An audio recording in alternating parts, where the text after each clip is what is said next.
Hi, hi. Hello. Welcome to Plattform and Bergen Kunsthall this afternoon. My name is Steinar Sekkingstad. I'm curator here at Bergen Kunsthall. We are really happy to be able to have this talk and event here today, physically in a space with all of the panelists, which is not always the case these days.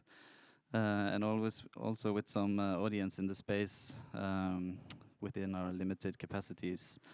The occasion of the talk today is, of course, Joar Nango's festival exhibition here at Bergen Kunsthall. It's on display downstairs here at the Kunsthall.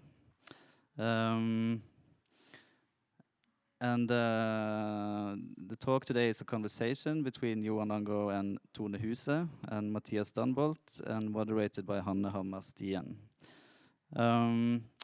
Also, with this limited capacity, and as usual, really, we are streaming this talk also online. So welcome also to everyone watching online. And thank you to the Bergen Kunsthall live program team and technical team for making it all possible. Maybe I'll mention all the way at the start, actually, that after the conversation between the panel, we will try to open up for questions. And we wanted to try today, since we can't hand around a microphone, Hanne will be moderating the conversation and also the questions. And we wanted to ask everyone also in the space here to ask questions on the Facebook live feed where the event is streaming. That's the preferred model. If someone really wants to raise their hand and ask a question, we can Hanne can also pick that up. Yes.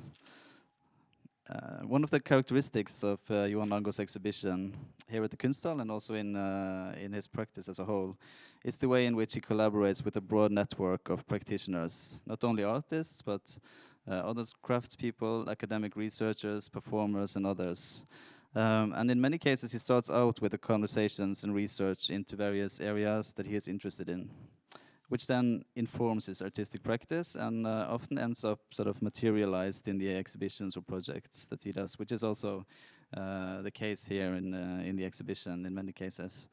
And one of the themes or areas of research that runs through Nango's practice are questions around art, architecture, and the history of colonialism. And this is the overarching theme of the conversation today. The title that's given to the talk by the panelists is The Aftermath of Colonialism, from Knut Leem to Blok P. So it's with an emphasis on the Nordic colonial history and its lasting effects maybe until today. So I will just briefly introduce the panel. We have Joar Nango himself, of course. Joar is an artist and architect based in Tromsø. To keep it very short. We have Mathias Danbolt sitting in the middle there. He's an art historian and theorist at the University of Copenhagen, working on the politics of history and historiography in contemporary art and performance, with a special focus on queer feminist and decolonial perspectives on art and culture. He's currently leading the collective research project, The Art of Nordic Colonialism, Writing Transcultural Art Histories.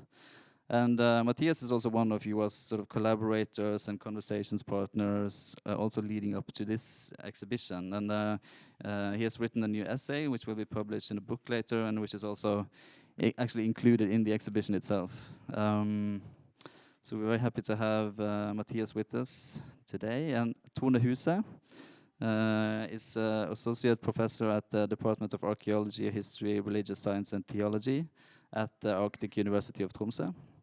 She is author of the award-winning popular science book Tøyengata, et nyrikt stykke Norge, and currently leader of the interdisciplinary research project Urban Transformation in a Warming Arctic. And a key aim of this project is to identify characteristics of Nordic colonialism as it has unfolded within the field of urbanization, as well as to describe how Nuuk on Greenland's colonial past is activated and it affects ongoing transformation processes. So this is also a topic that I think will be touched on in the conversation. And Hanne Hammer Stien, who will be moderating the talk, is an art historian, also from the Arctic University of Tromsø. Lives in Tromsø, works as a freelance curator and writer. Hanne Hammer Stien lectures in theory at the MA program at the Academy of Contemporary Art and Creative Writing in Tromsø. Currently working on a large-scale art project organized by KORO, Public Art Norway, which involves also a new building at the same Arctic University in Tromsø, among many other things. And finally, before giving it over to the panel, I also wanted to just quickly mention that this is the final talk or event in a long series that we have organized in connection with Joar's exhibition. To mention in brief, there's been a conversation with Joar together with Axel Wider, director here at Bergen-Kunsthall. There's another conversation between Joar and Candice Hopkins, Canadian curator and writer who is also contributing to this upcoming book. Just a few days ago, we had a wonderful lecture by Dimitris Dalakoglu, social anthropologist Skyping in from Athens, and we were watching it inside the exhibition of Joar. And there has been performances by Carte Blanche, with and a wonderful concert in the opening weekend by Avant Joik. And exactly a week ago, we presented a musical performance by Raven Chacon, another one of Joar's collaborators, which unfortunately, again, couldn't be here, but made a fantastic video recording of a performance from the desert in New Mexico, exactly at the moment of sunset, and using field recordings from Joar made in the north of Norway, sort of connecting their two locations and bringing it into the exhibition. And this performance will also be available online soon. It will be launched, I think, next Friday on November 6th. So I'm mentioning this to let you know that it's all available online if you missed it. But also, again, as an example of how Joar works very transdisciplinary, collectively, with a lot of collaborators, and where the exhibition is maybe one sort of physical manifestation, and locals where all of these other activities spring out from and feed into. Yes, with that, I think I'll leave it to Hanne and to the panel.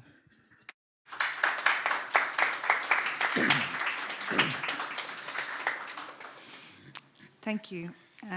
First of all, I would like to thank Joar and also Bergen-Kunsthall for asking me to moderate this conversation with my colleagues and friends. We're kind of nervous, actually, because we know each other from different places and kind of our paths cross in many different ways. So suddenly we're here together in this panel, and I'm very grateful. In today's conversation, we will try to examine the intersection of art and research through Joar's collaboration with Mathias and Tone, and their shared interests in Nordic colonialism and the role of architecture specifically. For those of you who are online, you can go to the webpage of Bergen-Kunsthall to see the exhibition, because we will talk a bit about the exhibition, and also there's a lot of material that you can see, so you know what we're talking about, or you can check it out afterwards. But I will start with you, Joar. As it's mentioned earlier on, your artistic practice is based on extensive collaborations across fields, across disciplines, and for the exhibition here at Bergen-Kunsthall, you have collaborated with Mathias, and you are also hugely inspired by a long-term collaboration with Tone. So I wanted you to tell us more about how you think about your collaborations with researchers, and if you can describe how you did this for this exhibition specifically, how it informs you, your practice, and also how you kind of transform it and materialize these collaborations in your works. Yes, thank you. Thank you all for coming. I think, first of all, I want to say something about there's something with the format of this exhibition and Festspillutstillingen that sort of goes into this tradition of celebrating the sort of the solo artists that I guess that was maybe one of the first things that I wanted to address with this exhibition, was to try and make a comment towards that.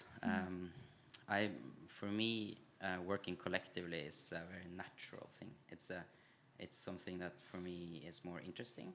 It's more fun, and I think you get better results because when you work, through conversations and having someone to sort of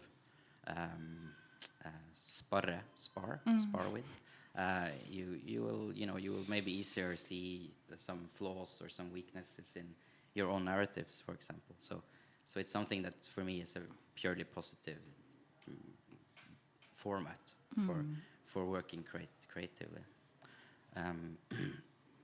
And then I want to also say something about for me, working with a lot of Sami issues. I think that for me, the world of Sápmi, the Sami world, has for me become very much of a sort of inspirational source for doing exactly this, for working exactly this way, this kind of through this collectivity. Because I think that we as a nation, we as a culture, we're marginalized, and we have since the 50s and 60s been forced to work together to build our institutions, to build this sort of new nation of the Sami world in a way that doesn't really leave room for these giant individual egos. In a way, it's a format that I find such a big inspiration from, to reclaim your identity, or to sort of work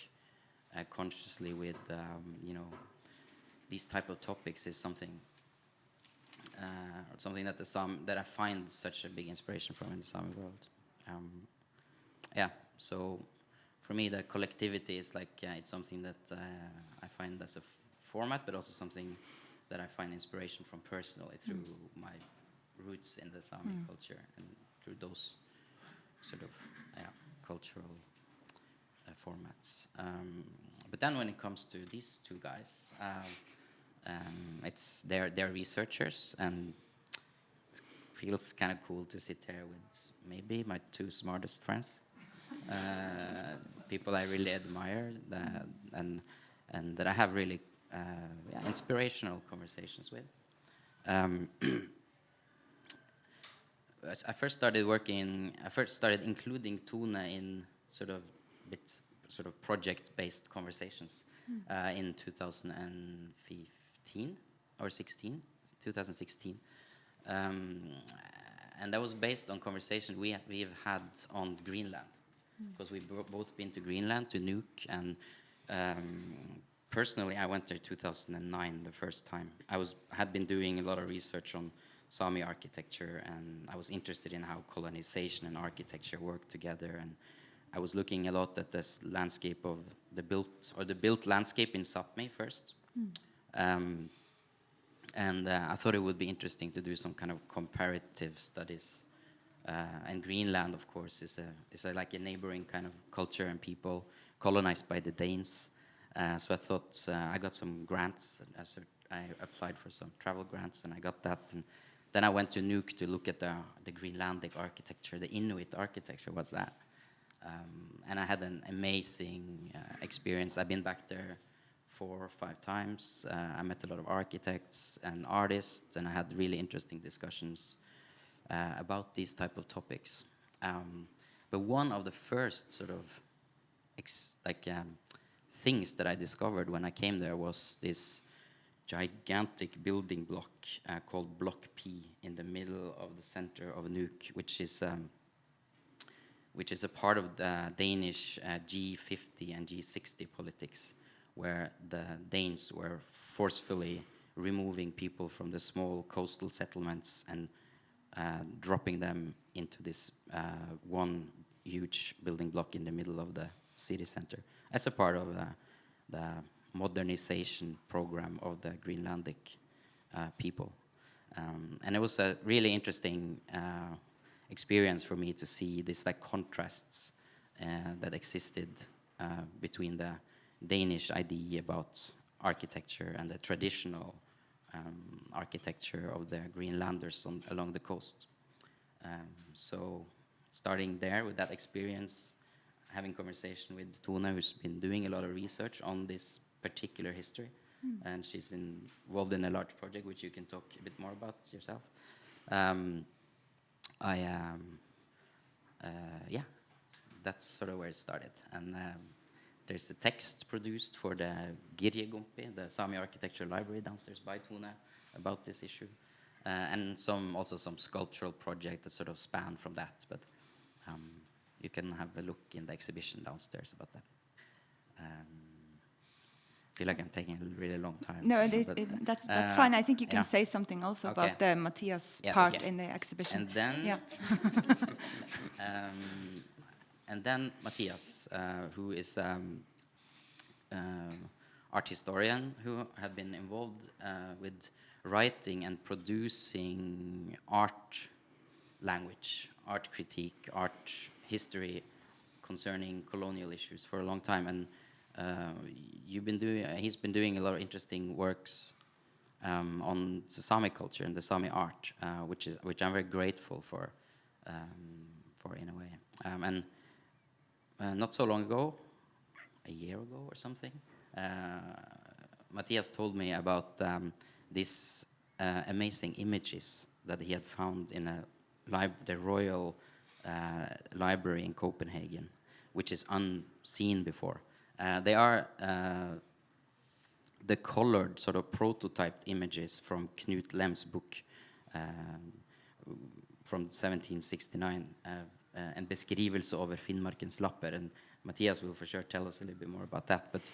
But this discovery of these like sketches which were colored was in one way such a scoop. And it was an interesting sort of experience to sort of discover these. I went down to Copenhagen and I saw them with Mathias, and it was an interesting sort of feeling to sort of stand there over this like amazing imagery about Sami architecture, because that's what they are. These images are, I think, they are the first examples which really describes Sami architecture. So they're referenced by everyone working with Sami architecture. For me, they're very sort of interesting and important type of imagery connected to this.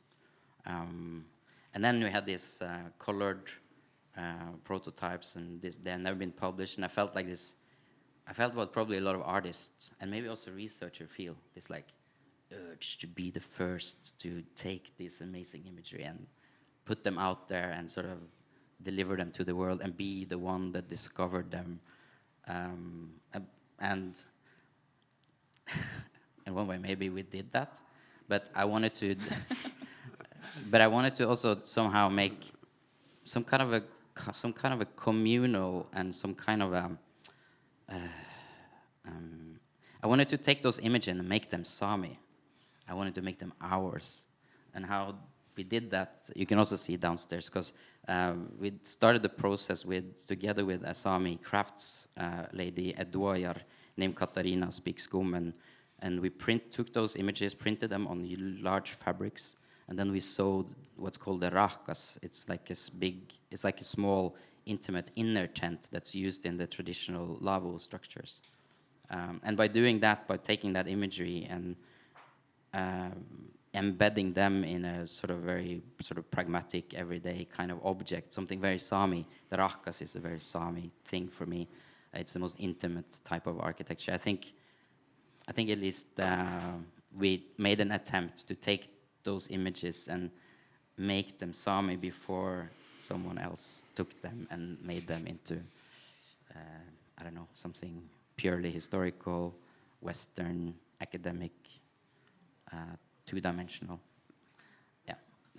So that's the Rakas project. So Mathias' work has been involved in that. And you can see that in the Gallery 1. Yeah. Yeah, but thank you. Now you can stop. It's fine. Now you can stop. Okay, we'll go to Tone. We'll have a shorter kind of speak in the beginning from each of the people in the panel before we go to the discussion. But Tone, you have written a text that is presented in the part of the exhibition where the Girjegumpi, Sami architecture, nomadic Sami architecture library are presented. And in this text, you reflect on a concept that you call urban nostalgia. And you invite us to take a walk around Blok P, this building that Joar was talking about in Nuuk, that now is demolished. And I wanted you to say something about how your work with Blok P, how it's informed your way of doing research maybe, and also how you, from that project, moved on to your next project, your big project now that you are working on, that's called Urban Transformation in a Warming Arctic. Thanks.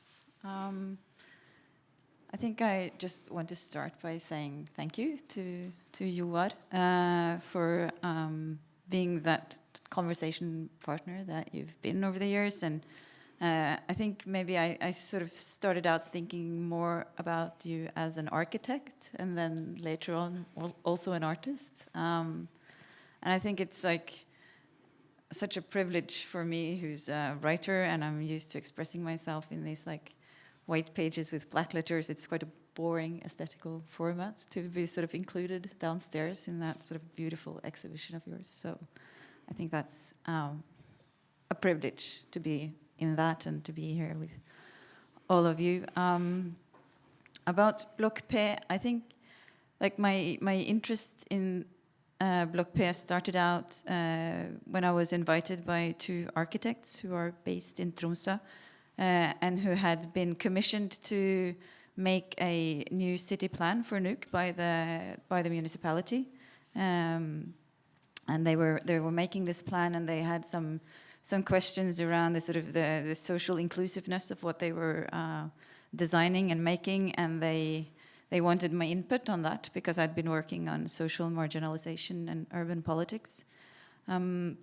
And I started reading their texts and their background material on Nuuk, and I became extremely fascinated by this city because it's the connection between the political and the urban is so extremely present in Nuuk, and it's sort of been my sort of core research interest always. So I became extremely interested in Nuuk and also in this building, which then sort of sat in the very middle of Nuuk. It was the largest building in Greenland at the time, and it is said to have housed as many as 1% of the population at the one and same time. So it's also somewhere where a lot of people have lived. But when I got to know Blok P sort of from the outside through the stories that these two architects were telling me, and also when I came to Nuuk and was greeted by the then head city planner, who was a Dane working in Nuuk, I came to know Blok P as a very sort of strongly stigmatized building, and as a building that sort of carried and symbolized the sort of social grievances of Greenland, and that sort of there's this story that's being told about Blok P, an urban myth, if you want, that when people moved into the building in the 60s, they would slaughter seals and fish in the bathtubs of the building, and then the blood coagulated and the plumbing got stuck, which is a very sort of powerful imagery that's quite false. But it's a story that's sort of frequently being told about this building. So it's sort of the object of what you'd call territorial stigmatization. And that's sort of the stories that I came to know it with. And then I started to research it and to talk to people who lived in the building. And they were telling stories about a happy childhood and playing games and sunny afternoons on the balcony, and a very sort of strong community among the residents, and also with other people living in the other apartment buildings in the vicinity. So there's a very sort of strong contrast between that sort of outsider story and insider story about Blok P. That's sort of been much of what I've been trying to figure out about the building. And in doing that, I've been collaborating with a photographer. So we first visited the building after all the residents had moved out, and we went through it and sort of documented the interiors of the building very sort of minutely. So we have a huge archive of photos from inside the building, and then we revisited it during the demolition process and were let in by the demolition crew. So we spent some time as it was being torn apart, learning about that process. And then I've also done, I guess what we can call a preliminary archival research on the building, and learned and become also then through that extremely fascinated in the geographies of the political and the geographies of the material, and how these two come together in the form of architect drawings being made in Copenhagen, and urban plans and national plans and 10-year plans being made in Copenhagen, and then transported to Greenland in the form of experts and their technologies and their tools, and also the materials that the building was made from. A lot of it came from Denmark, and they were like, during its building, weekly building reports were being sent from Greenland to Copenhagen. So there's this sort of geography of movement that I think is sort of very telling of how colonialism is actually done in practice. So that's one of the things that this sort of larger project that is going to combine archival studies, document analysis, and ethnography is going to look at, and try and sort of both research sort of ongoing developments in Nuuk. There is a lot that's already happening there, and it's a city with a lot of big ideas, and it's also pursuing a capital city strategy, which is a quite interesting articulation towards independence. But it's also a city where I experience the past as not being settled. So in contrast to, for instance, Oslo, where the past, the history of the city is more of a context, a background. I experience in Nuuk that it's very much active, it's unsettled, it's being renegotiated, and it's sort of working upon the present in very strong ways. So one of the sort of ambitions of the project is also to try and sort of work with this active past and to develop some tools for sort of how we can handle it. And yeah. Could you exemplify how you see this? Just, you haven't been researching into it yet that much, but if you can say something more about how you see this active past or the past activated. Well, I think maybe like Blok again would be a good example in that it's built in the 60s and as part of the centralization strategy, and then it was decided that it would be demolished in 2009. It's one of the first decisions that was made after the implementation of self-rule in 2009. So, and it's one of very many buildings being demolished. So there's also a sort of erasure going on of this sort of architectural imprint of colonialism, and the discussions that are going around that could be an example. Yeah. Thank you. Matthias, in your collaboration with Joar, there is a third historical actor, and we've already presented him, Knut Leem. And I was wondering if you shortly, because it's a very long and complicated history, not that short, but not too long either, how he called for your attention, and how your research on Leem can be reflected in Joar's works in this exhibition. Maybe also a bit how you work together. Sure. Thank you both for the invitation. Knut Leem. So, how I met a missionary from the 18th century. It's not a love story, but it's more of a kind of back and forth.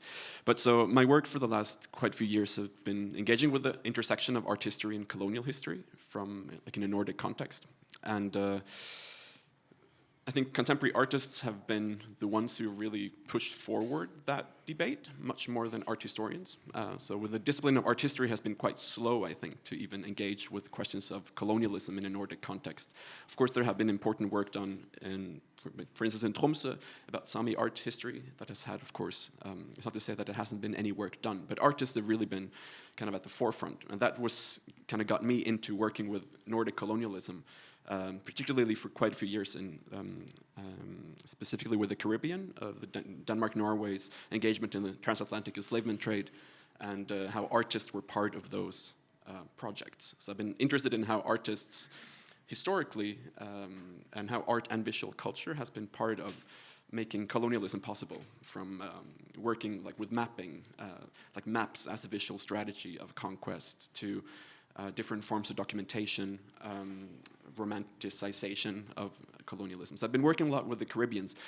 And in 2017, it was 100 years since Denmark sold its Caribbean colony, today the US Virgin Islands, to the US, after having been colonized for a long time. And 2017 was also the year where Norway had a lot of discussion about Sami politics because of the 100th anniversary of the first Pan-Sami meeting in Twente in Trondheim in 1917.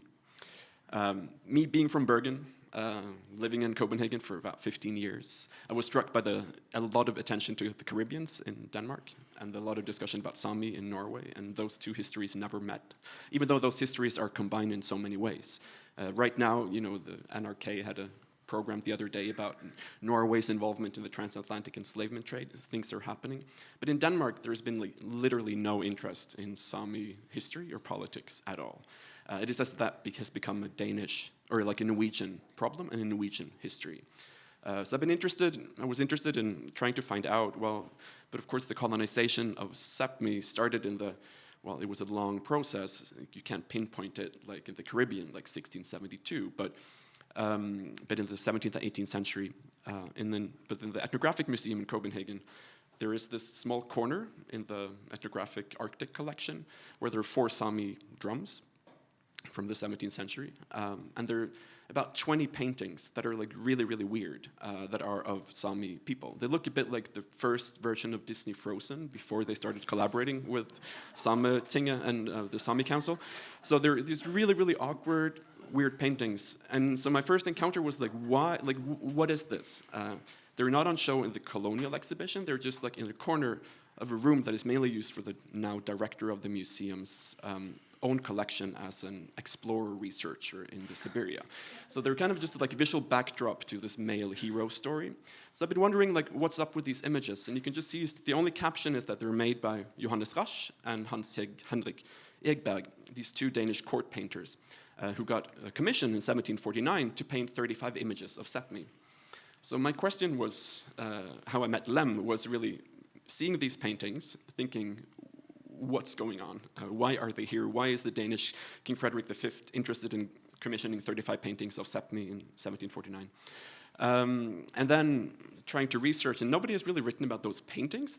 They're not even at the art museum, as every material really related to colonialism. It's in the ethnographic museum. Art historians have been good at dusting it off, making it a problem for anthropologists, not something that we need to deal with. But then, of course, it really cut quite clear to me that these images are commissioned because the king had received a manuscript in 1748-49 by Knut Leem, the missionary, the very important, and maybe one of the most, well, there are many important missionaries, but he lived in the 1720s, 25, he came to Finnmark and worked as a missionary for 4 years, ended up in Alta. He learned Sami, and has been one of the most important, I guess, missionaries who's been writing about Sami language. So he ended up writing this huge book that came out in 1767, as Joar just mentioned. And in that book, when that came out, there are 101 copper etchings in it. These quite beautiful copper etchings that have been circulating a lot. And Knut Leem, because he knew the language, he could talk to people, and he had a great interest in trying to document everything. That's a long story. I won't go into that so much. But these copper etchings have been circulating a lot. They're very important. Most people who've been researching Sami history would know this book and these etchings. But that book came out very late, like 1767. These paintings that are based on Knut Leem were made in 1749. There's a long gap there. So I thought, I was really trying to figure out what's going on. And then I found in the Royal Library, because even though when Denmark and Norway split up, the archives, a lot were moved to Norway, but a lot of things are still in Denmark. They have the manuscript, a lot of manuscript versions of Knut Leem's handwritten manuscripts. And then I also found this one book where the illustrations were, that I think are the one that he gave to the king, because they are in the king's manuscript collection. And then it had these amazing 97 quite amazing paintings in it that are quite different from the printed versions that was made by von Lode, kind of well-trained artists in a Renaissance style. So the print that you can see in the book have like perspective and are quite detailed. But the early paintings are so much more like pictograms. So they are really, specifically the 35 images of architecture are so striking. So when I saw them in the archive, in the special manuscript collection, I illegally started to take a lot of photographs and sent them to Joar on our ongoing messenger thread. It's like, oh my God, is this part of Girjegumpi? This needs to be in the architectural library. And I knew that you knew Leem, but I hadn't seen these images before. There have been some colored images circulating, which are like hand-painted copper etchings. So if you Google it, you can see some crazy color images online. They're beautiful, but they're made after the prints. They're painted on top of the prints. So these are like the first prints that, and then starting to dig, reading letters, learning how to read like 18th century Gothic handwriting and stuff. Started to find out all this relationship between the missionary and the artist, because the missionary had an artist living with him for 1 year, and he complains in letters to the Danish colonial ministry of the artist eats a lot, he's extremely expensive, he wants a lot of money per painting. So he's really annoyed and he wants the Danish colonial ministry to pay more money for having this artist on board. But anyway, so I was interested in these drawings, and that is kind of how our collaboration started, because I think these are at least one of the first attempts to really describe Sami architecture. And of course, these are weird documents. They're involved in kind of colonial missionary projects. So of course, the aesthetic, they serve multiple functions. But I'm interested in these messy intersections, and Joar loves mess and messiness when it comes to these things. So that was kind of how our conversation started. And I kind of thought it was fun where Knut Leem had an artist, like he paid an artist to work for him, and had probably like stood over his shoulder saying what to do. And I thought it could be nice to kind of switch it a bit. So now I'm a bit here, paid by working for Joar, doing that kind of work. Now the researcher isn't necessarily the one in charge, but the artist steals the imagery, takes the story, runs with it, and makes something totally weird and beautiful with it. And that is quite fantastic, I think. Yeah, I think it's really actually your research and your discovery and sort of your professional work in relation to this story is, for me, the artwork, to be honest. And that's also why if you go downstairs in the exhibition, you will find Mathias's text printed out. We made a little plinth for it, and it's like standing there as if it was an artwork or a sculpture. And I think that that's a really nice and interesting way of including, I guess, research or theory or the more sort of academic sphere of the art world into the exhibition. I wanted very deliberately to try and pull it as deeply into the exhibition as I could.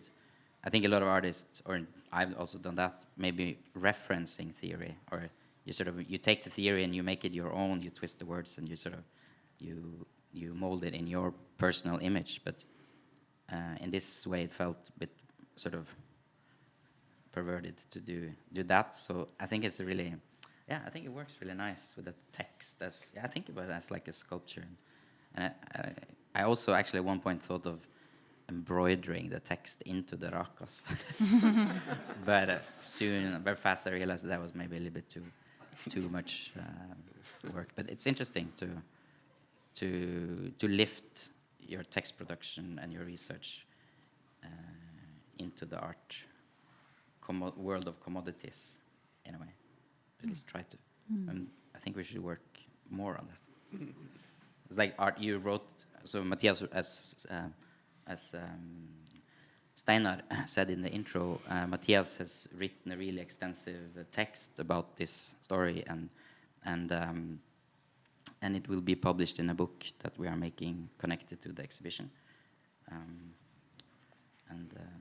And it's online on Bergen Kunsthal's webpage if people want to read it from home.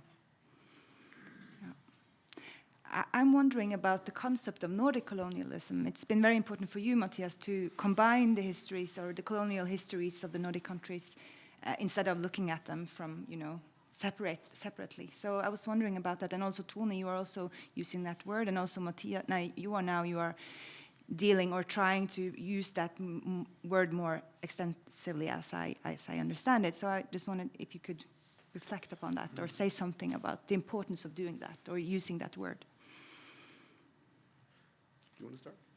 Okay, yeah, I can start. I think for me, I was quite surprised when I started to work on writing out the project that I'm currently working on. I was doing what we academics call a state of the art. So it's like going through all the literature that's been written in the sort of social sciences on Nordic colonialism, and I found just about nothing.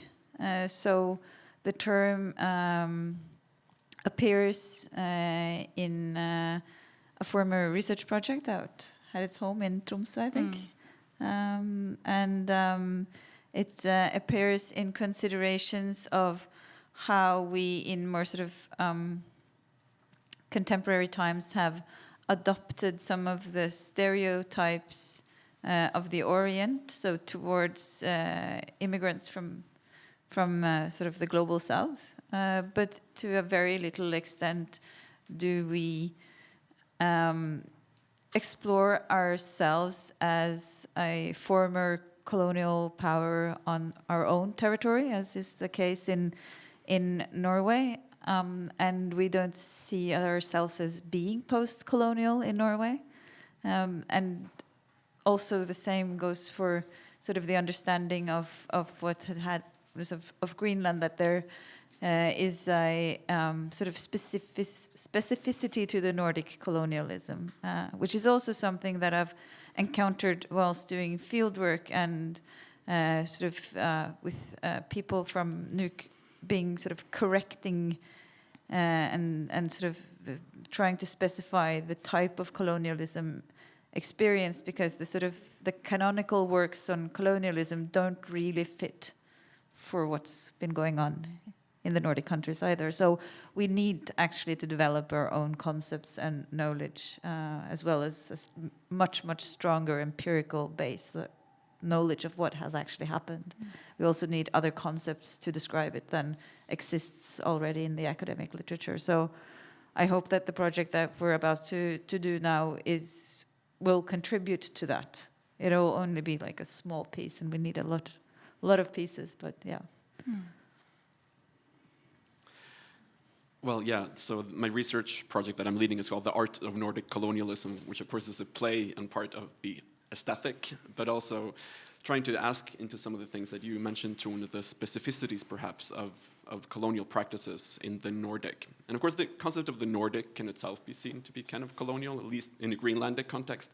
People are really annoyed with Nordic, like you have a cultural festival called Nuuk Nordic, because Nordic is it's only kind of a colonial framework that brings Greenland into the Nordic. It's through Denmark. But anyway, so Nordic in itself is an interesting concept to discuss. But to me, I think also not having learned a lot about these different colonial practices in school or at the university. If you go to any art museum, I think in the Nordic countries, you wouldn't necessarily either see colonialism present. You will see it maybe about in SMK in Denmark, the National Gallery has a room on colonialism, but it's Dutch. It's so Dutch paintings. So this tendency there has been, I think, in the Nordic countries to see colonialism as in these different elsewheres, like a geographical elsewhere, so like, it's really Britain and France and the Dutch or the Spanish. So either geographical or like historically, like it was so long ago, like 1492, come on.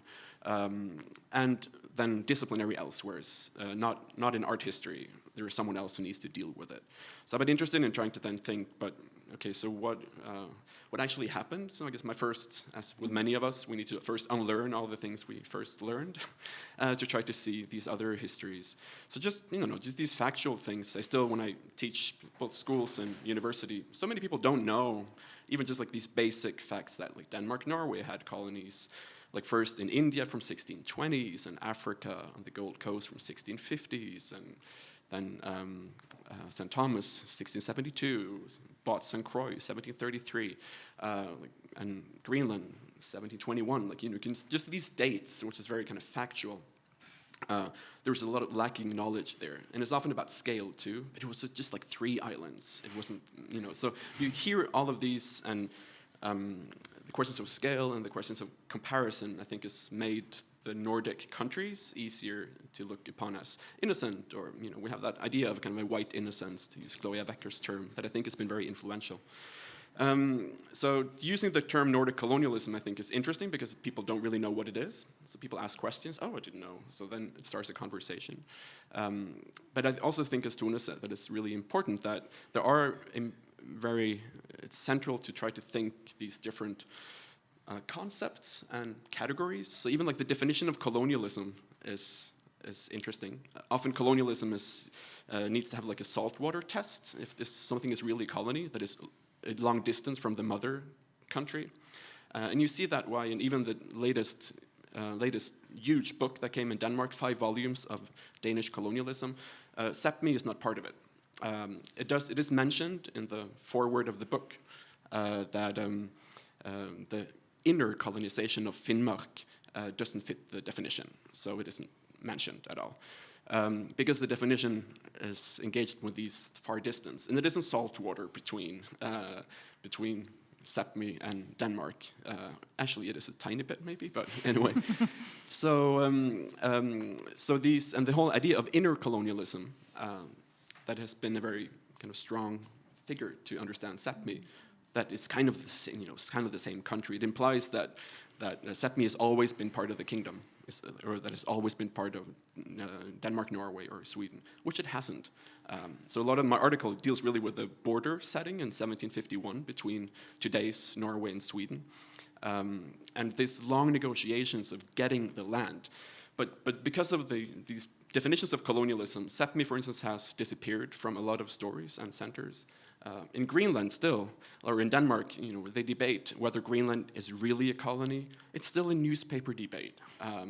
Specifically, certain historians are very invested in this, talking about whether, because there were nordboere, like these northern men there before, so maybe the Inuit were really kind of invading them or taking over. A narrative we know from the 17th and 18th century, as Sissel Berg here has also worked quite a lot about. That was also the narrative of the Samis. Like when Norway wrote its first histories, there was this new story that the Samis were also kind of invading, coming from outside. So I think it is very important to work with these, see the power of definitions, and how I think a lot of the concepts that scientists, researchers such as us have been made also specifically, not always intentionally, but also intentionally, to let some of these stories never be told properly. So I guess that's also where the art of Nordic colonialism comes in, these different practices. And aesthetics has been part of a lot of this work. You also used the word Danification in your article. Maybe you can say something just shortly about that as well. Yeah, so we all, I guess, hopefully in this room will know about Norwegianification, the kind of forced assimilation practices that the Norwegian government in different ways instituted kind of formally in the mid 19th century, so 1850s, 60s, against the Sami and other populations, Kvenes and others were of course also subjected to forced assimilation strategies. And obviously that has gotten a lot of attention. We have the Truth and Reconciliation process going on right now, and that's very, very important work. But I think the period going before that has maybe gotten less attention. Not to say that there hasn't been historians working on it, But since, for instance, Denmark has been very not interested in that period, or the Sami connections, I've been interested in the practices of colonization that when Sápmi or parts of Sápmi were under Danish control, and where Copenhagen not only controlled Greenland, but also Sápmi. So what I've been trying to think through, inspired also by Sisselberg, the notion of Danification before Norwegianification. It's an attempt to try to look upon the colonial practices of around Sápmi and how they also intersect with Greenland, for instance. Like literally, because the office, the mission office in Copenhagen, that was established in 1714, they were responsible first for the mission in India, in Tranquebar, but they, after 2 years, also was responsible for the mission in Greenland and in Sápmi. So you have the same people in the same office in Copenhagen who are sitting, creating a program for how to, the missionary and then the colonial, they kind of had the colonial control too. So you have the same office, the same people are distributing missionaries and money to these different practices. And I at least haven't seen a lot of work trying to think these intersections of how the colonial practices in the 18th century intersect. And I think there's a lot of work maybe to be done there. Also because we know that the Danish kings wanted Sami people in Copenhagen because as this kind of spectacle. So we know even from Knut Lem's book, he writes about how the king in Denmark, in Copenhagen, he wants 2 Sami young boys to kind of hang around, to look, as curiosa in a way. And these 2 boys are sent, or they find 2 boys and they're sent. And one is sent further on to Tranquebar, to the Danish-Norwegian colony in India. But what happened to them?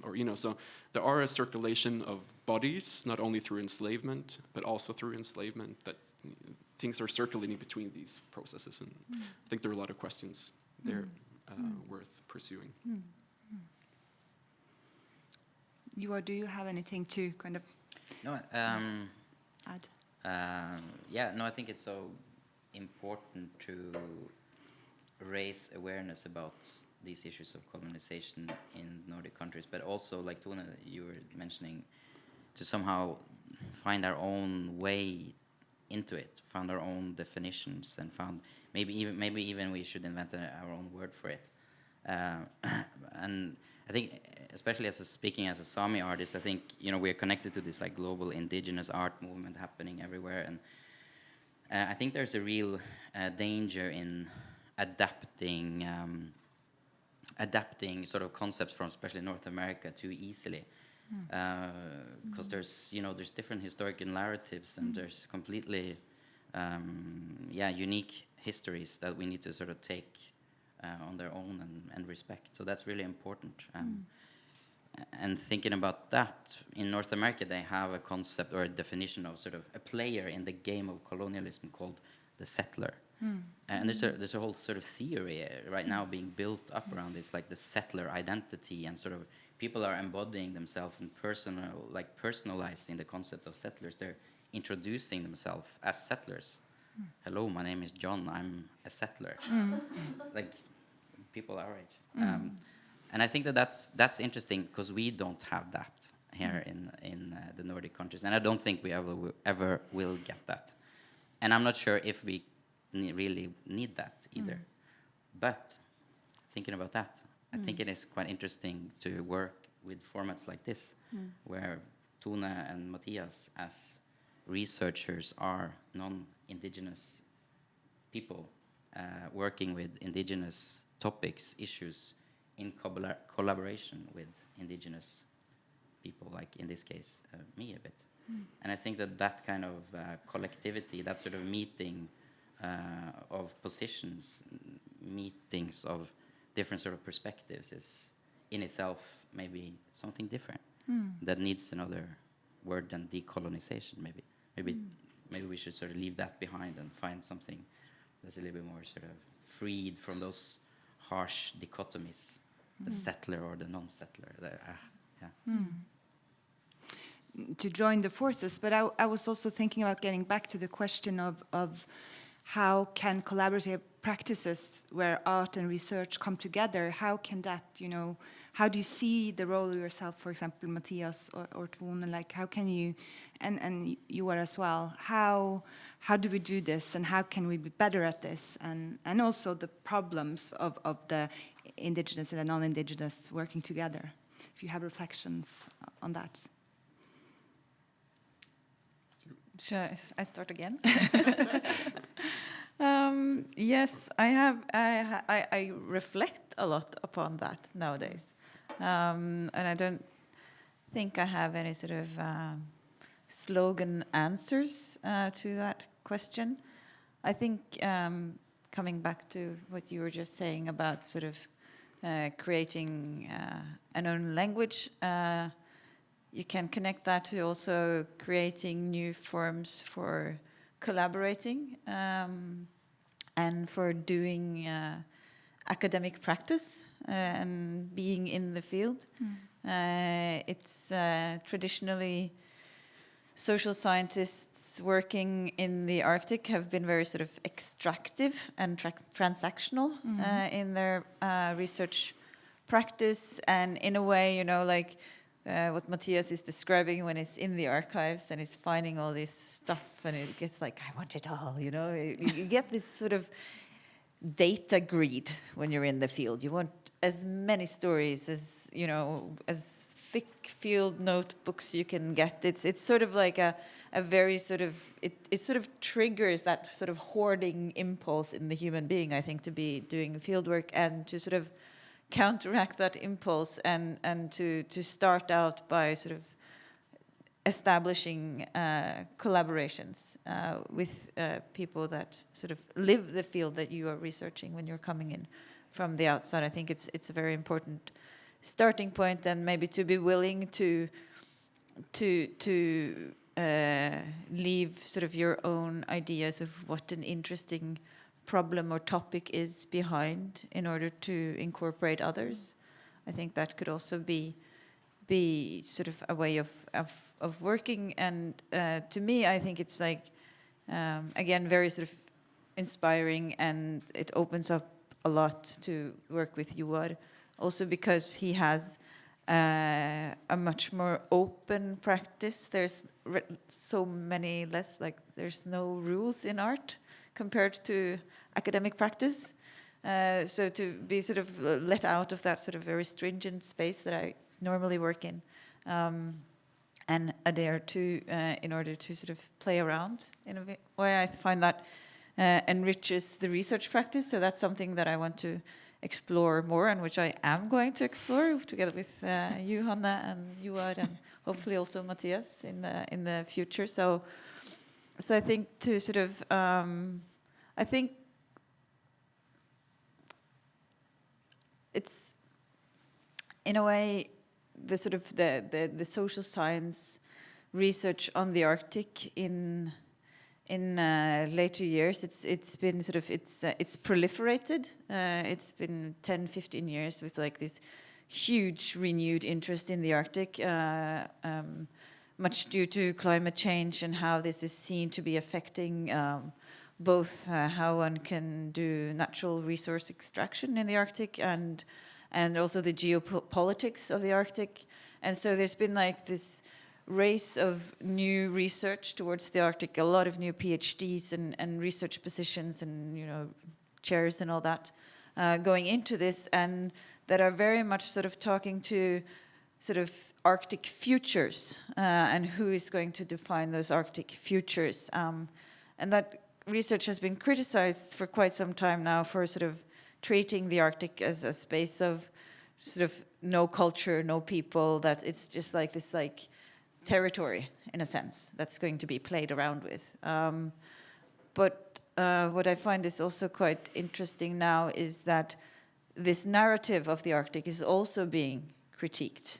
I saw this call for residencies in art residencies in Greenland that specifically asked for artists who were willing to counteract this sort of mainstream story of the Arctic. And I think like part of the sort of Nordic colonialism project and orienting towards the past is exactly also part of this project of sort of counteracting this image of the empty Arctic. It's not a sort of space being that was frozen and now it's changing because it's melting. It has a history. And I think that is very, very important to sort of bring out also in terms of writing about futures. So that that a social scientist that's sort of used to working with the contemporary is now going into the archives. I think that's also an expression of what the knowledge need is. Yeah. Yeah, and I guess, of course, working with these problems, you cannot avoid thinking about the role of the researcher, because the researcher has been, in different figures, such a central, also colonial player. So even like when I've been doing work on the Virgin Islands or in Sapmi or in Greenland, of course, a lot of people still have, they're skeptical to researchers for good reasons, because researchers has had, as you say, this kind of extractic logic. They go out in the field, they take knowledge or people's stories, and they take them with them home, and then they get careers from it. Or it's just the same kind of extractive logic as how colonial colonies were used for taking gold or other things. So knowledge is, of course, and we're kind of still part of that system. You can see it very kind of literally. Where does the money to do this research come from? Where does it end up? Who are enabled to do work like we do, being leaders of researchers? It's still coming out of Copenhagen or Oslo or the big research councils, because they give to scholars who can legitimize their work through certain kind of criteria of objectivity. So I think we need to not only kind of think of our practice where collaboration is key, sure, and to talk to, but also to to ask these questions. So who do we work for, or who benefits from this? And to me, that's at least kind of a question I always will ask in these kind of engaging with these histories and trying to think of, maybe it isn't. That I will ask like Joar or other people, like, so what do you need in a way to have that as the thoughts of, I'm not the right person to do a lot of work, of course. So the role of like what we can do as researchers, we can go I can go into the archives, because the archives are still in Denmark, and why are they still in Denmark? Why are the drums still in Denmark? Why are all these materials still there? Well, because basically there has been no repatriation movement, so I can go in and do a lot of that kind of work because I'm trained in the kind of colonial institution, like as researcher, and think critically about that. I don't necessarily see my work as decolonizing. I'm seeing as kind of colonial critique, and I think those are two different strategies. I would like to help, or if I can be an aid in processes of decolonization coming out of indigenous communities or other colonized populations, of course I will be an ally or help in that kind of work. But I do think there's a lot of, as you say, with the active pasts, these colonial structures are still defining a lot of even the field that we are working in. So collaborating is, I guess, the only kind of way to work against some of these things. And collaboration can always also be to enable other people to do work and take one's project, or like the images that I find in an archive somewhere radically else, like you does, which is also really important. But of course it's messy, that's my point. Like there are no clean places to stand. Even we who work with this, we're encountering histories that are so problematic. And so it isn't as if I think my researcher role is unproblematic. We're like always in problems. But I guess it's how to navigate that. Yeah. Everyone heard "staying with the trouble" in the back of their head. Yeah. Joar, do you want to add anything to the last? No. I think No. it's. I agree, and generosity, simple things like that. When you take something, just remember to give something back. I also once met this fantastic elder in a reserve in Canada called Eskasoni, Albert Marshall, and he was doing a lot of teachings in his community and also in the sort of neighboring cities. He's a Mi'kmaq elder, and he had developed his own philosophy, which was called the two-eyed seeing, which is so beautiful and simple and elegant in its simplicity. And it was basically about viewing the world with two different eyes.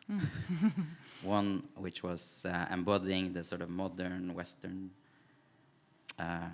academic world, and the other one, the traditional, grounded knowledge that came from where you live, or where you grew up, or where you position yourself on the land. It's such a simple concept, but it's also so important to sort of stick to these simple principles sometimes. And I still remember that two-eyed seeing philosophy, and makes me, there's some warmth in it, I think, and that's also important to think about. Yeah, I think we will stop with the panel now and have questions from the audience if they would like to ask anything. So the people who are online can ask questions in the comment field on Facebook, or even you who are here. But if you want to ask questions also, I can repeat the question. So are there any questions? Let's see.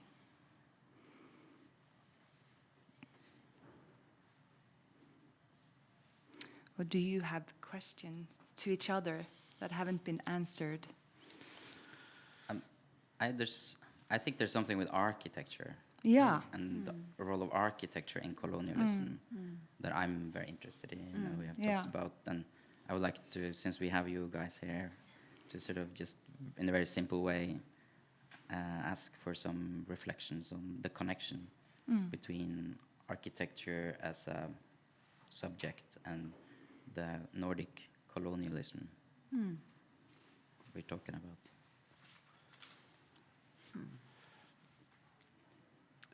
Well, I guess one of the things that I've found quite sort of interesting about architecture and the relationship to colonialism in Nuuk is how architecture work as a form of stabilization. It's a stabilizing force because its materiality holds together so strongly. So of the building block, like Blok, which is made out of concrete, it's a structure that is hard to break down, and so it's quite powerful in sort of in its sort of capacity of being an imprint of a colonial relation, but also how the interiors of Blok are organized, where you have the social structure of the Western nuclear working class family ideal being transported into the context of urbanizing Greenland, and this centralization period where people were moving from living in smaller settlements along the coast and into the city, and to these apartments that in no manner at all accommodated the social relations of the Greenlandic family. So there's also sort of the interior architecture is also very important to consider, and in some of this sort of preliminary archival research that I've been doing, there was one archivist who gave me these reports from a seminar on housing that was held by the Greenlandic Women's Foundation in 1967 and 69, I think, and where there are references from all the talks given and also from all the discussions that. So it's a sort of really nice material to be working with, and where one of the places is it's referenced that one of the participants at the meetings tells the others about how she's been to Copenhagen, and there she has raised the question of their not being any place for the Greenlandic food in these new houses, because it needs to be stored in particular ways over winter, and also to be prepared, to have a space for being prepared. And the response that she had gotten in Copenhagen, she says, is that this was found to be insignificant because the Greenlandic traditions, eating traditions, food traditions, would soon die out anyway. But it is believed then, it says in the reference, that by the meeting, that they will consist for at least another 50 years. So it's sort of like these sort of, it's architecture can be so extremely intimate and invasive also. So I think like to be looking into those relations, and seeing how that sort of plays together with these sort of grand plans and 10-year plans and geopolitics that are expressed through urbanization could be one way of going about it. Yeah. I guess my interest in architecture and colonialism of my work so far have been interested in either kind of the follow the money approach, that, you know, if you start following the money of colonialism, architecture history looks differently. So Copenhagen city center, for instance, looks very differently if you follow where does the money come from to make certain buildings. So the Fredrikstad, if you've been to Copenhagen, the place around the Queen's Palace, which is built basically in the 18th century, it's built so much on money from the enslavement trade and the colonial trade. So just if you follow the money, things look differently. Colonialism and architecture meets very clearly. But also if you follow the materials, I think you can do that. So bricks, for instance, there is so-called the Danish architecture on the Virgin Islands, like these brick buildings. And bricks were produced in Denmark, Flensburg, which was part of Denmark at the time specifically, but also around the coast, and used as ballast on the ships, and used to make these buildings that are very much refurbished now. There's been a lot of attempts for the last 40 years of restoring the Danish architecture houses in Christiansted and Fredrikstad, because these are so important. So like if you follow the materials, some other kind of intersections comes up. And of course these buildings are interesting on the Virgin Islands because the builders, the architects, weren't necessarily Danes. There were a lot of the enslaved Africans who had knowledge skills from buildings in Africa and their other traditions to make these beautiful arches. So that it's kind of it's really a hybrid architecture with a lot of different influences from also African crafts come in, but it has literally a lot of it been like whitewashed, like literally whitewashed with lime. So, you take coral. First of all, the enslaved people were asked to go out in the water and cut coral to make the basis of the homes, because coral breathes. So it's very good to build houses in the Caribbean with corals. But corals were also made into lime that was then whitewashing. So you can't see, if you see these buildings, the Danish buildings, you can't see that it's coral in the basement because it's passed it over with white or now colored lime. But so you have all these traces of labor, invisibilized labor, is there in the architecture. The kind of transcultural mixture of different knowledges have also kind of been erased or washed over. So I think there are a lot of different, and just the kind of the third, which there is a lot of activists and artists, Lavon Bell, Jervil Larsen, the group called Chant in St. Croix specifically, who are working with also these other buildings, these other architectures. So the architecture is made for the enslaved, by the enslaved, these movable houses. So a lot of them, when you had to move plantations, you made small houses that you could pack down and move to the other plantation. So there's all the kind of nomadic architecture, in a way, inscribed in certain of these houses by the African Caribbean enslaved, and then later, when they were not enslaved anymore, still had to live on plantations and move between plantations. You can only move one time a year. And those architectures has been not restored. Like Danish museums have not been interested in spending a lot of money on restoring those wooden houses.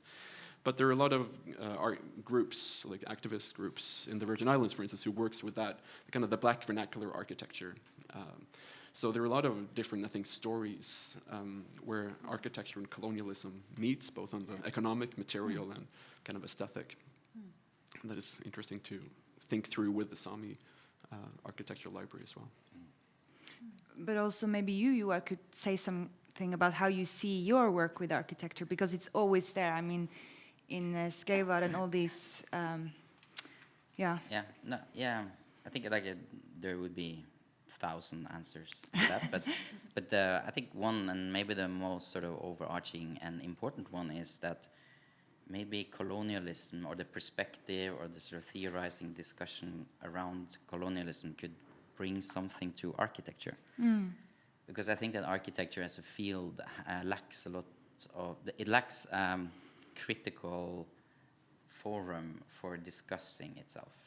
And it lacks that in a sort of folkily way. It lacks, I think like architecture shapes society, it shapes us so much more than we are aware of. And it's everywhere around us, but we don't talk about it. It's like yeah, so I think that colonialism sort of opens up for this really, and it's everywhere. Colonialism is also everywhere. So it opens up for this sort of bit like critical perspectives towards architecture that I think is really, really needed everywhere, by everyone. Yeah, to participate in. So that's at least sort of my first thoughts on it. And yeah, that's what I've been doing also in this exhibition, to create some kind of forums or platforms for people to engage, some researchers or some crafts people coming in from different angles to investigate what architecture and colonialism is, I feel. And the Sami Architectural Library, of course, is a very sort of literary example of that. Maybe you could say a little bit more about Girigumpi project, so that people, I mean, it would maybe help people when they go down to the exhibition and revisit it after the talk. Okay, yeah. Yeah, so the first entrance room in the exhibition is where I've installed my research archive that I've been gathering for 15 years. It's, I guess, 230 book titles, a lot of Xerox copied material. There's a seminar, a 4-hour-long video of a seminar on architecture, Sami architecture, that was produced by Festspillene in Nord-Norge 2 years ago, where the project actually also was started, the library. Yeah. Yeah. Yeah, but I guess it's good yeah. to get kind of the context of it. Yep. Yeah. And also that you're working with, you know, also making Sami architects come together, and Yep. that's another, I mean, that's a very practical thing, or yeah, that you're doing. Yeah. Yep. Other questions? Are there any questions from the audience? Maria?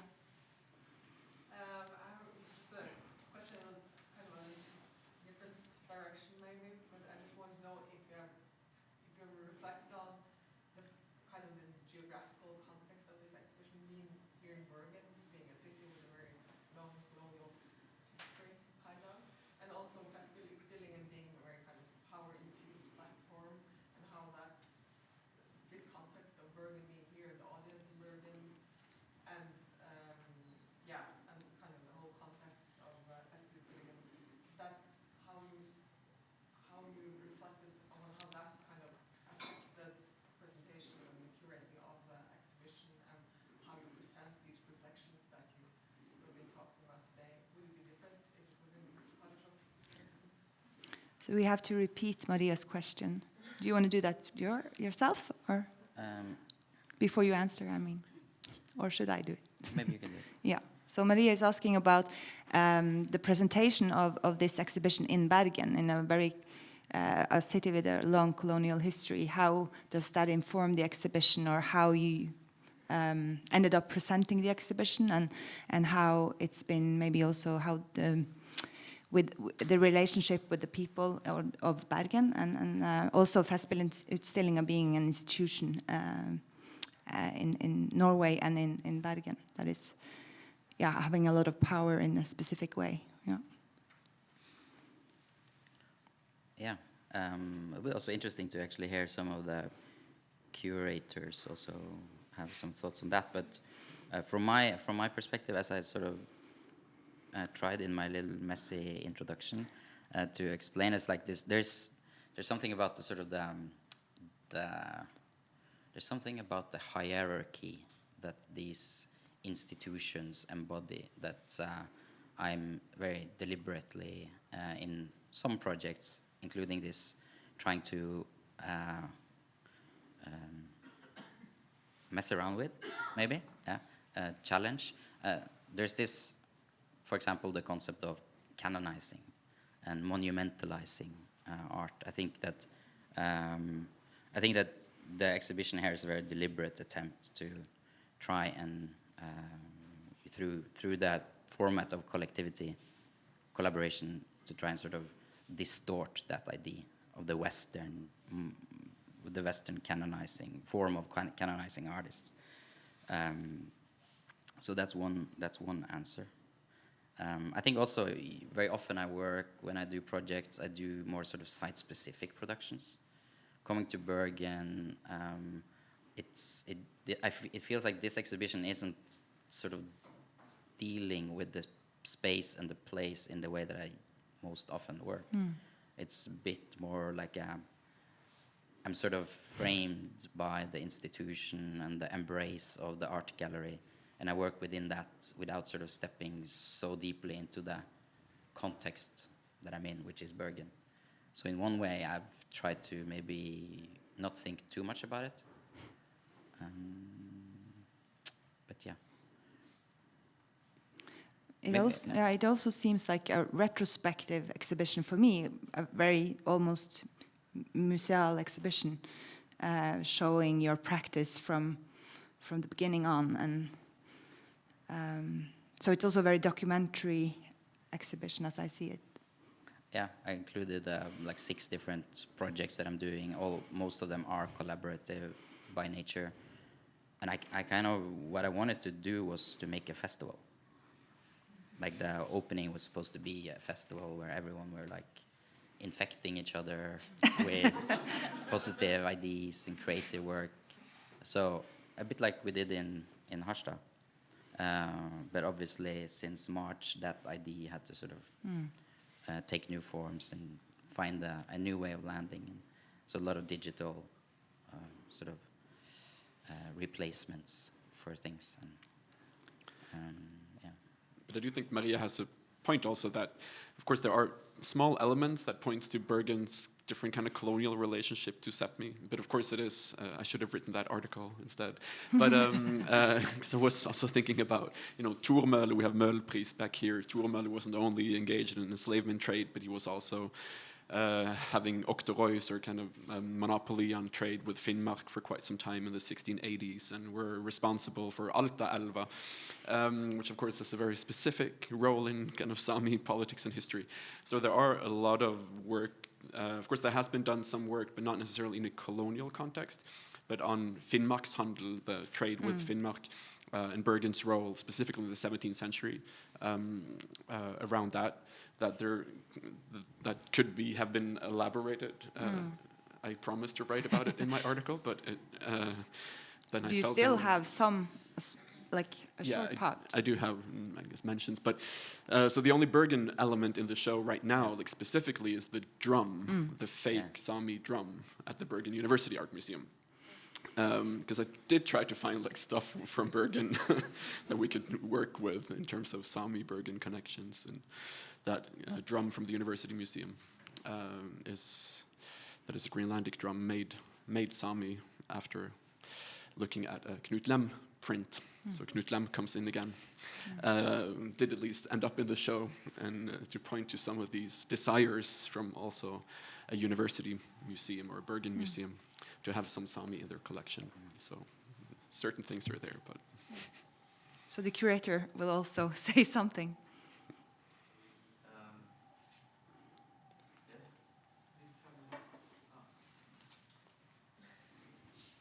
Hello. Since I have the privilege of being allowed to touch the microphone, I can actually use it. And since you asked also, you are a bit of our perspective, and can also maybe comment. But the context just to comment quickly on the concept of the festival exhibition, as you can see on the wall here is this history since 1953, and when and that alone sort of gives a very sort of overview of one sort of story of Norwegian art history, and obviously then you start to see gaps in this history and artists who has not been chosen. Or so choosing a Sami artist was, I guess, part of the decision of inviting Joar this year. But in addition to that, or more than that, maybe of course we were interested in Joar's practice and how it's so. As we've been talking about so much today, so polyphonic, so inclusive, so as a way of opening up so many conversations, and through that we have had sort of in the process these conversations also about the Bergen history, and as Mathias said, it was one of the topics we talked about and wanted to touch upon in Mathias' text, and so yeah, it's but also the context of the. Of this architecture, again, this architecture in itself, this building from 1935, a very classic modernist white cube exhibition space. I remember we talked about all the way in the beginning when you came for the first site visit that was also sort of hopefully a productive and dynamic that we were interested in, the meeting points with that the idea of the neutral white cube and how you could sort of try to work against it or with it, or again mess it up a bit, which I think we managed, or you managed quite well to present an exhibition which is very much an active space and something that shows an ongoing process. And then, yeah, I also wanted to comment on the drum or ask you about it, but now you already did. But I think it's also that drum is also the kind of, in a way, simple act of including that drum from the University Museum in Bergen into the exhibition, sort of bringing the object into to Joar's world in a way. Was a very telling and nice gesture, I think, that opens up some of these conversations if you want to go into it.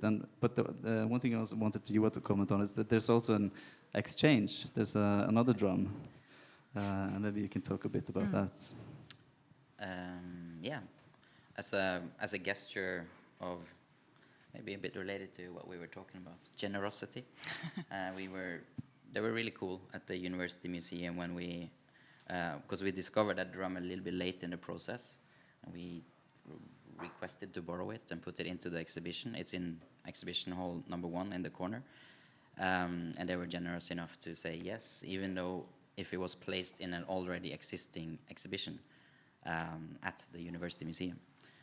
So as a generous act, me and a Roma coppersmith, Lale Gabor, who was here for more than 2 weeks, I think, working with us on Festspillplassen to produce some of the sculptural elements for the exhibition.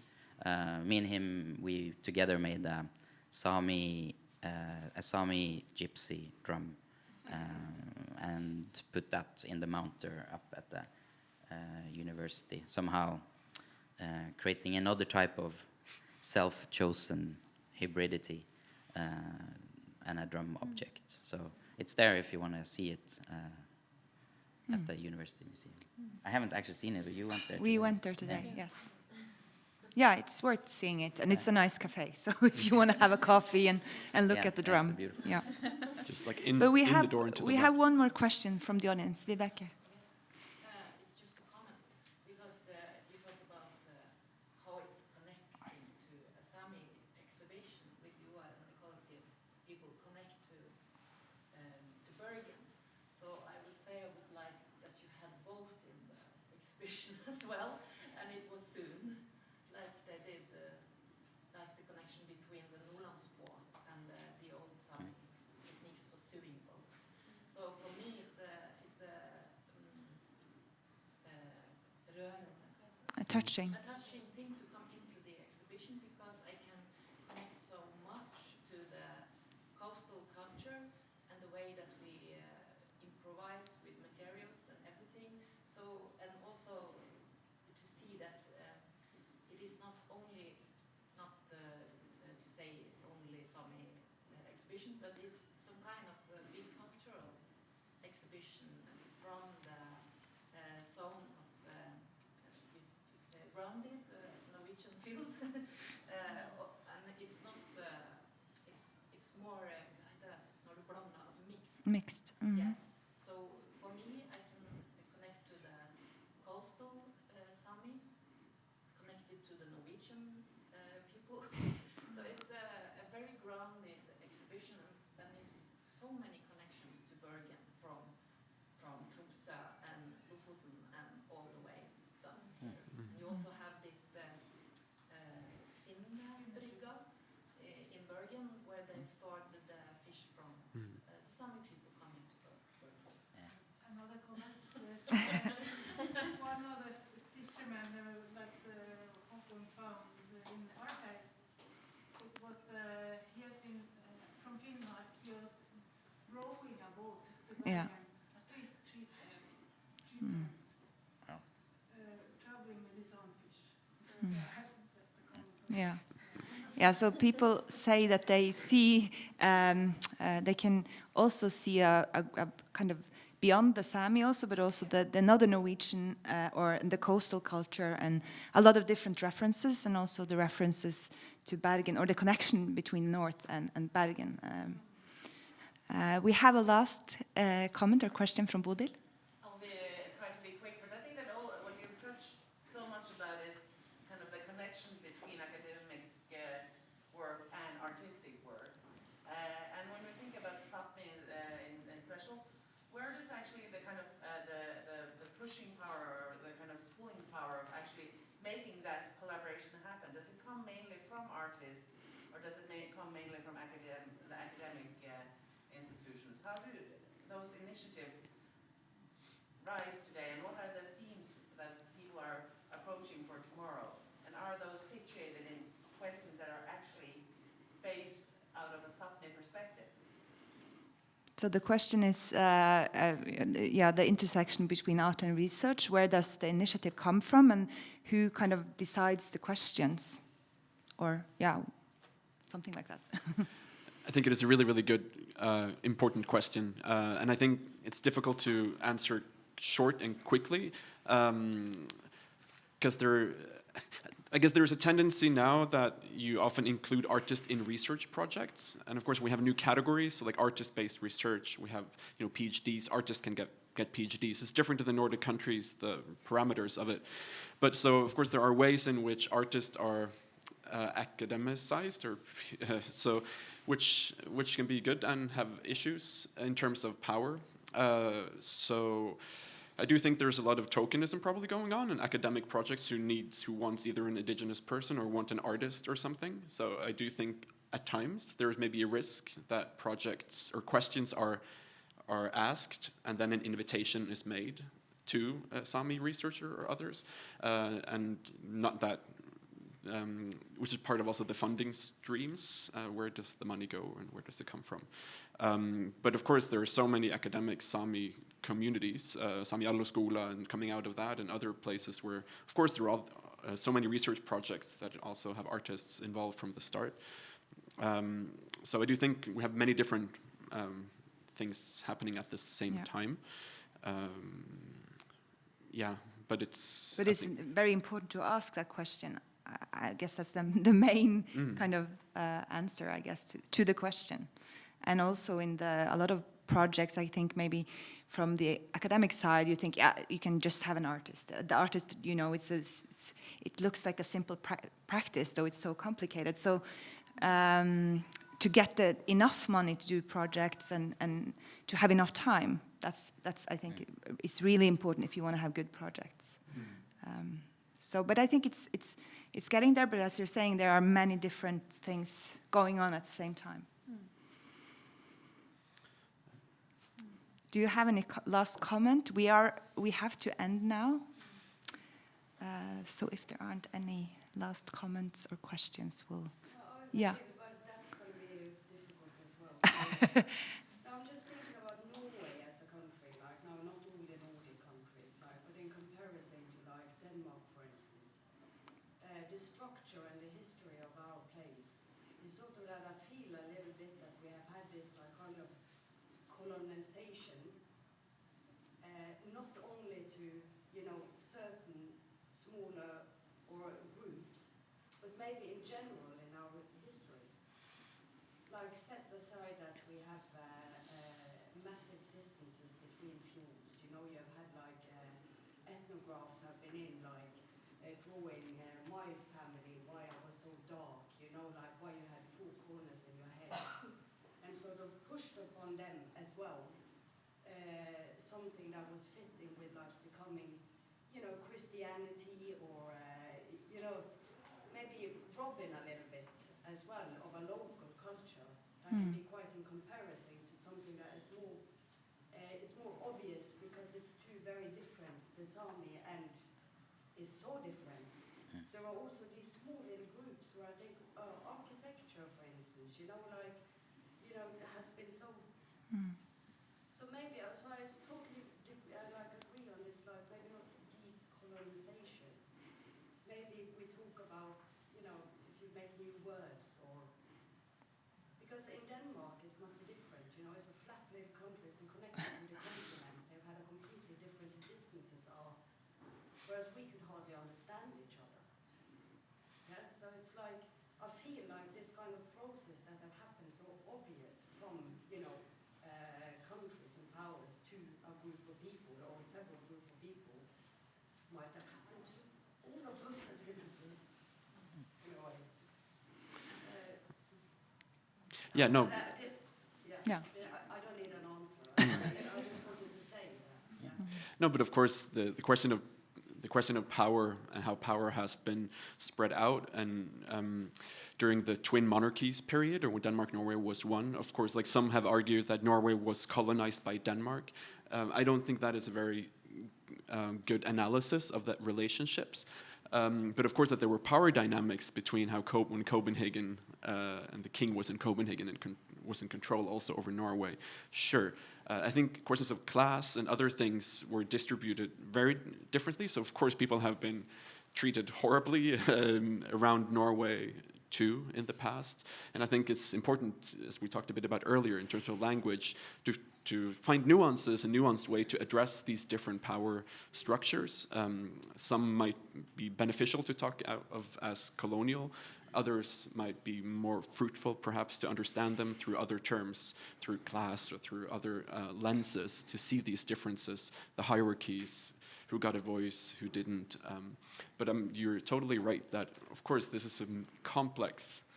These are complex historical dynamics that have had very much different effects for people. Very different for the people in Bergen who had monopoly to trade with Finnmark, who got rich, and the fishers, or the people working on the street. They didn't get rich. So there are a lot of these power dynamics that is, of course, interesting to and important to remember. I think we have to end there. Thank you to all, and thank you everyone online. For coming.